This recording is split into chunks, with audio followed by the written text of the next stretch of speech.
This is a 1975 Chevy K5 Blazer. It has a 402 conversion in it. A really nice clean job in there. As you can see, everything's nice and tidy under the hood. We installed a nice header back dual exhaust system out the side. Got some nice Magnaflow, magnapack mufflers on there. It's pretty low, so it's tucked up in there nice and tight. Up in there, as you can see. Got that old school TA style out in front of the tires. Let's see what it sounds like.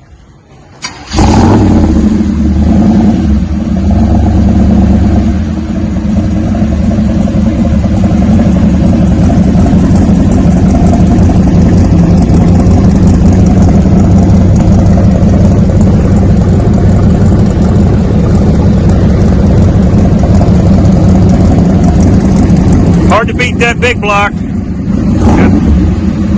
Purring like a kitten.